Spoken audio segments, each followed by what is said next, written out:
Let's start with the very beginning, which is teenage brain development. And this is the issue with marijuana.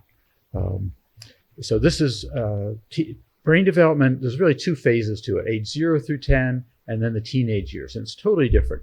So 0 through 10, what the brain does is every experience we have, it creates a new synapse. And that middle part of the picture there is a 7-year-old brain that's full of all sorts of connections and synapses. And then starting at age 11, what the brain does is what's called synaptic pruning or neural pruning. And it's totally different. What the brain does is it figures out what to keep and what to get rid of and strengthens it. I kind of look at it, it's like if you're writing something, first you get all your ideas down, and then you have to go through and edit it. So editing starts at age 11. And so some pathways are strengthened and refined, others are eliminated. And that picture on the right there is a 15-year-old brain, and you can see there's actually fewer connections in that brain, but they're much stronger. So the idea in synaptic pruning is use it or lose it. So whatever we do in our teenage years, we get really good at, because evolution has created us that during that time, the brain specializes in whatever we're going to do as adults. So if you're doing sports or into music, you'll get really good at it. This is why teenagers learn things really fast and remember it for the rest of their lives, because these skills become hardwired and permanent. So what happens when the teenage brain is using drugs during that period of development? Well, it will specialize and become expert at getting pleasure from addictive drugs. And normal pleasure and addictive pleasure are really quite different. So normal pleasure, happiness, comes from interactions with life. Time with friends, hearing stories, relationships, success, having a career and having success at it, mastering a skill, right? All the things that we do. I mean, I hate to reduce it to neurochemicals, but all these things that we do stimulate the pleasure centers of our brain. Some of them are very adult pleasures. But normal pleasure comes from being engaged with life. Addictive pleasure is very different. It comes from directly stimulating the pleasure centers of the brain. This is a rat with an electrode in the pleasure centers, and it will push that lever forever and ignore food, any other needs. It overrides all the normal paths.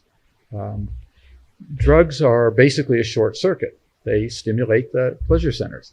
And so teenage drug users are spending less time engaged with life and more time directly stimulating the pleasure centers of the brain. So what does teenage brain development do? It strengthens the pathways for addictive pleasure, and then they lose some of the pathways for healthy pleasure. And this is permanent. Now, it's not total, but it's to some degree, and it actually shows up in the research. So this is a graph of how often people use marijuana in their teenage years, and that's down at the bottom. So on the left, it says never use marijuana, 1 to 100 times, and most of those people used less than 10 times, and then 100 to 200, 200 to 400, more than 400 times. And what you can see on this is, and they asked them at age 25, they had them do all these things. They rated their satisfaction with their intimate relationships. The more marijuana they used as a teenager, the less satisfaction they had with their relationships, the more dissatisfied with life they were in general.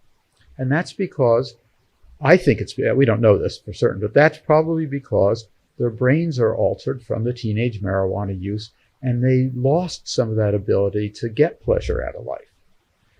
But they have more ability to get pleasure out of addictive drugs. So all teenage drug use, and I think this includes alcohol and tobacco, will hardwire the brain to get more pleasure from drugs and less pleasure from normal life, and this will be permanent, which is one of the big reasons everyone should be avoiding all addictive drugs until at least age 18. The other reason is addiction. The addictive drug industries, of course, know all about this, and they target teenagers because the developing brain is more prone to addiction.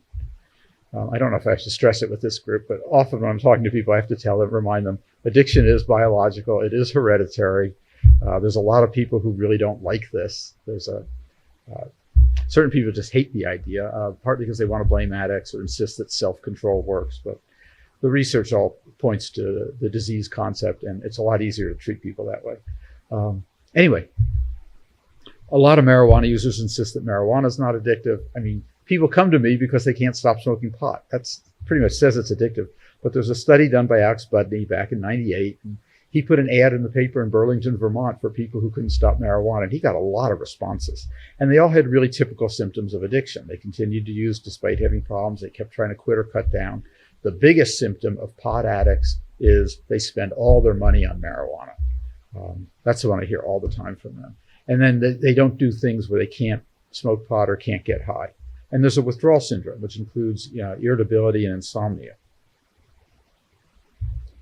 Anyway, just a little bit about addiction. There's two ways to look at it. One way is how addictive is the drug? And as far as everybody who's used the drug even one time, 9% get addicted to marijuana. Alcohol's a little bit higher, 15%. Cocaine a little bit more. Heroin and tobacco are much more addictive. Now, it also depends on how often they use it. So, and how early they start using it. And those are the two big things with marijuana: how early in life they first use it and how often they used it. So all users, it's about 9%. Teenage users, 15% get addicted. These are the people who try it even once. All daily users, about 18% get addicted. And daily teenage users, fully a third of them get addicted. Then the other way to look at it is how many Americans are addicted to the drug. And this has to do with how widespread it is. So I didn't even put tobacco on this graph. Alcohol is by far the most addictive drug when you look at how many people are addicted to it in this country. And down there at the bottom is heroin, and we have an epidemic of heroin right now, but it's still dwarfed by these other drugs. When you look at kids under the age of 18, marijuana is the #1 drug of addiction these days. So that's one way that marijuana harms the teenage brain, is it strengthens the pathways for addictive pleasure, making them more prone to addiction. And all drugs in the teenage years do that. The second way that marijuana harms the teenage brain, and this is unique to marijuana.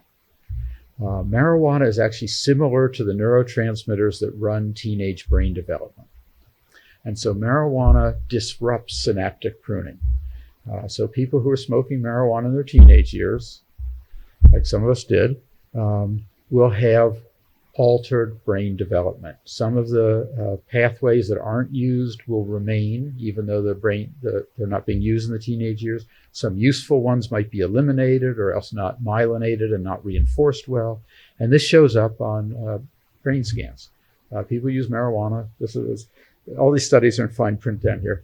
People use marijuana as teenagers, have smaller brain, altered gray matter volumes. And the reason is they're synaptic pruning. If that gets derailed, they might do too much pruning, in which case they'll have a smaller volume, or not enough pruning, in which case there'll be a larger volume. And also disorganized white matter, because they're not myelinating it correctly. And it really shows up in the corpus callosum, is people who are heavy marijuana users. It's really disorganized. But these changes are seen throughout the brains of teenage users. It's subtle change. But what I realized from this is people who smoke pot in their teenage years, especially early teenage years, are different. And I knew when I quit smoking pot, something had changed a little bit. I didn't pay too much attention to it. I just thought the marijuana had to get out of my system. When I started studying this, I realized, oh no, I permanently altered. There's no going back to the way it was. And I've tried to spot with my patients. I try to guess ahead of time who used marijuana in the early teens, who didn't. I don't know if I can tell. But I think eventually we'll figure out how to do that. Anyway, using marijuana, there's no safe number of times for a teenager to use marijuana. There's a study that came out this year, and they looked at 46 teenagers who had used marijuana 1 or 2 times before the age of 14. That was it. And they could tell the difference on brain scan.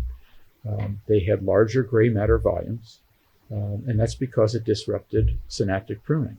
So there is, the big concern is teenage use, especially that early teenage use. That is really the big thing, but there's no safe amount, especially for kids, I would say under the age of 16, but we say 18. Okay, marijuana also affects the frontal lobes of the brain. It affects everything. The endocannabinoid system is throughout the brain.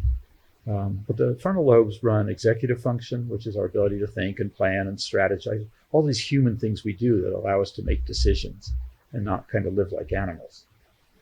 And this gets affected by marijuana users. And you think about what it's like to live without good executive function. and you get the stereotype blissed out stoner who drifts through life. So this is actually kind of real. If teenagers damage their frontal lobes, there's going to be less ability for complex and strategic thinking. So not as much initiative in life, more willing to just kind of accept whatever happens. It's kind of that blissed out feeling. And there's research on this. This is a study that was done at Harvard, and if you know the Stroop color test, it's a test of impulse control. So our normal tendency is when we see things to just read the word. And so you look at this, you go green, red, black, white. But in this test, what people are asked to do is say the color. And so you've got to suppress that impulse to read the word and think and then say the color. So it's a little harder to say blue, green, red, black. It just takes more effort to do that. And so they did the study and they compared marijuana users to non-marijuana users, and they found that the marijuana users did worse on this test. But then they divided them up, and they found out the ones who did worse on the test were the ones who started using marijuana before age 16. The ones who started after age 16 did fine on this test. Then they went and they did MRIs while they were doing the actual Stroop color test. And what they found is there were difference in all three groups. So on the left are the healthy controls, and you can see they used a certain amount of their brain to do this. Then the middle ones are the people who started using after age 16. They were able to do the test just fine, but as you can see, they used more of the brain to do it. So they have some damage, but they're able to compensate for it. And then on the right are the people who started using marijuana in their early teens. And they've done enough damage that they can't even try, and they can't even compensate for it. And that's why it shows up they can't even do the test very well. And so I've started asking my patients, one of the biggest questions I ask them about marijuana, I mean, I should ask them about every drug, what age did you start? But it's really important with pot. So I ask them, what age did you start? And if they say 12 to 13, something in my heart kind of sinks, because there is nothing we can do about it afterwards. You know, cigarettes in a way are very forgiving. I mean, they kill 500,000 people a year, but if you quit by age 30, the body pretty much cleans out from the damage that's done. Marijuana, on the other hand, using one time before the age of 14 has an effect that's just never going to go away.